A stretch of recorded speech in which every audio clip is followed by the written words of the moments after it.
Welcome to Rise and Recap. Pompeii is a 2014 epic historical romantic disaster film. A slave-turned-gladiator finds himself in a race against time to save his true love. The movie begins in Britannia, ancient Britain, where Roman soldiers are brutally suppressing a Celtic tribe. A young boy named Milo, who is the protagonist, witnesses a horrifying massacre.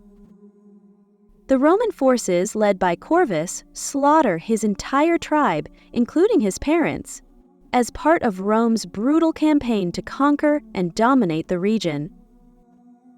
The boy is captured by slave traders while sleeping under the tree. 17 years later, Gracchus, a slave owner, watches a group of gladiators fight. He is unimpressed until he sees the grown Milo, a talented gladiator the crowds call the Celt. He's matched against multiple opponents, and this is meant to be a deadly spectacle. Gracchus, a wealthy and influential Roman, is observing from the stands, evaluating the fighters for entertainment and potential investment. Despite the odds stacked against him, Milo displays impressive combat skills, agility, and tactical intelligence.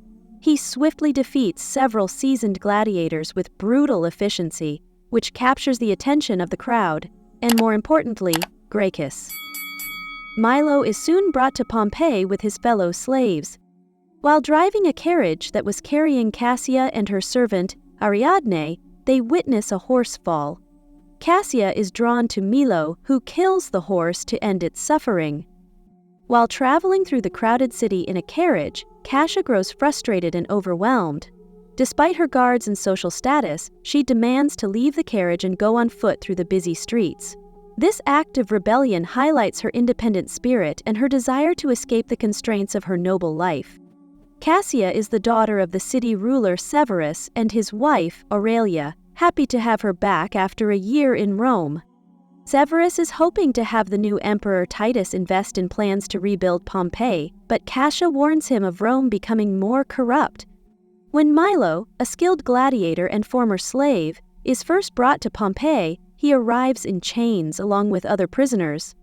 As they're taken to the gladiator training grounds, some of the fellow prisoners, threatened by Milo's quiet strength or just looking to assert dominance, start a fight with him. Despite being outnumbered, Milo easily overpowers them with impressive speed and combat skills, showing just how dangerous and capable he is. His talent catches the eye of the trainers and establishes him as a powerful new contender in the arena. Felix, a servant, rides Cassia's horse, but when Mount Vesuvius earthquake opens up the earth beneath him, he is swallowed up. After finishing a prayer, Atticus tries to make conversation and asks Milo his name. Milo, cold and guarded from years of trauma and captivity, refuses to share it. Instead of answering, he simply tells Atticus, "I don't have to." This moment sets the tone for their dynamic. Two strong warriors with different worldviews and personalities, thrown together in a brutal world where trust is rare.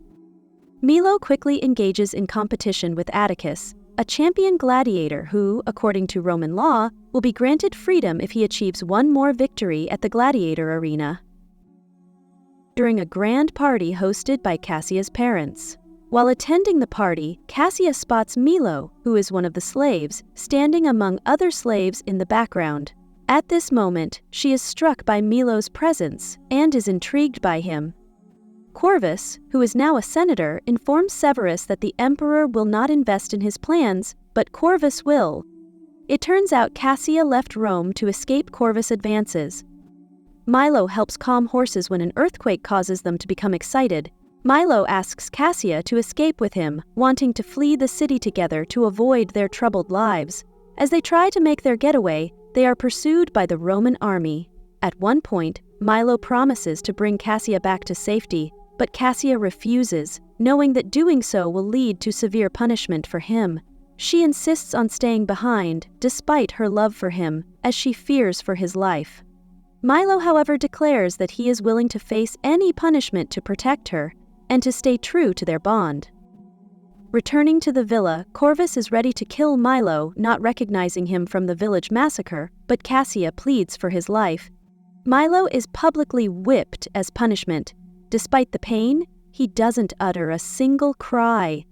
Cassia watches in anguish, heartbroken, unable to bear seeing him suffer in silence for her sake. As they get ready to face off at the upcoming festival, Milo receives criticism for his actions, and Atticus acknowledges that he has respect for the man. While inside the arena, Gracchus saw a big crack under the arena, cause of the earthquake. In the amphitheater of Pompeii, to punish Milo, Corvus orders him killed in the first battle, and wicked trainer Bellator convinces Gracchus to sacrifice Atticus as well. The two men, and other gladiators, are chained to rocks as other gladiators come out as Roman soldiers to recreate Corvus's glorious victory. Working together, Milo and Atticus survive the battle, displaying great coordination and skill. They manage to kill most of their enemies, nearly achieving victory. Atticus realizing the Romans will never honor his freedom. As the crowd watches, Milo grabs a long spear topped with an eagle emblem, a Roman symbol, and snaps it in defiance. He hurls the broken weapon at Senator Corvus in a bold act of rebellion. Enraged, Corvus orders archers to kill them, despite the crowd's cheers. However, Cassia, who is watching from the stands and has feelings for Milo, signals the archers to stand down. Her silent intervention saves Milo and Atticus, at least for the moment. Senator Corvus orders Cassia to be locked up in her family's villa after she rejects his advances. Corvus, obsessed and power-hungry, intends to force her into marriage. She's taken away by guards while the gladiator games continue in the arena. Suddenly, an earthquake strikes, shaking the entire city, including the arena. Everyone is shocked by the tremor, but it quickly subsides, leaving an eerie calm. This earthquake is an ominous sign. Corvus orders his officer Proculus to fight Milo one-on-one. A ruthless Roman officer had earlier massacred Milo's tribe and enslaved him. By the time they meet again in Pompeii's arena, Milo is a skilled gladiator seeking vengeance. Their final duel happens amid the chaos of Mount Vesuvius erupting. It's a brutal and intense fight. Their battle is interrupted when Mount Vesuvius erupts, creating quakes that cause the arena to collapse, sending Milo and Proculus crashing to the jail levels. The arena begins to collapse, causing chaos. Structures fall, the ground splits open, and people panic. This moment blends action and disaster, showing the city's increasing instability as the volcano begins to awaken. Proclus escapes while the gladiators kill Bellator as Milo opens the gates to allow his fellow gladiators to attack. Severus tries to kill Corvus after he sees him falling through a collapsed beam, but Corvus stabs him as he tries to get away. As people try to flee to the harbor, fiery debris and massive fireballs begin raining down on the city, causing chaos and destruction.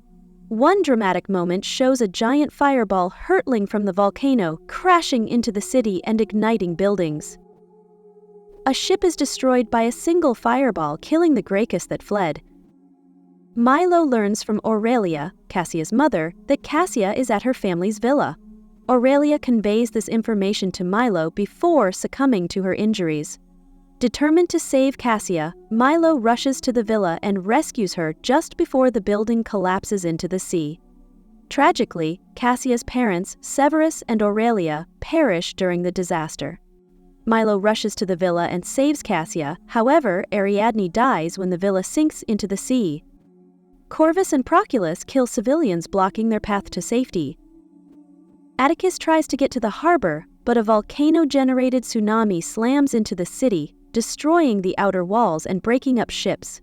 Atticus only manages to save a young girl and her mother from the tidal wave. Reuniting with Atticus, Milo suggests searching the arena for horses to escape to the south. Cassia sees to the bodies of her parents, only to be abducted by Corvus. Atticus has Milo chase after the chariot carrying the two, while he faces off against Proculus.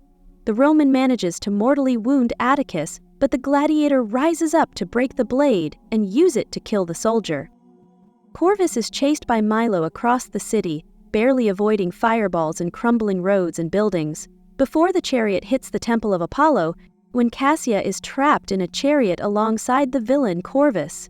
She's been chained up, but in a moment of desperation and courage, she manages to break free from her restraints. As she struggles to escape, the ground beneath them, already unstable due to the ongoing volcanic destruction, accidentally hits an unstable patch of ground, causing the chariot and Corvus to fall into the crumbling earth. Milo and Corvus battle it out in a duel as a fireball destroys the temple.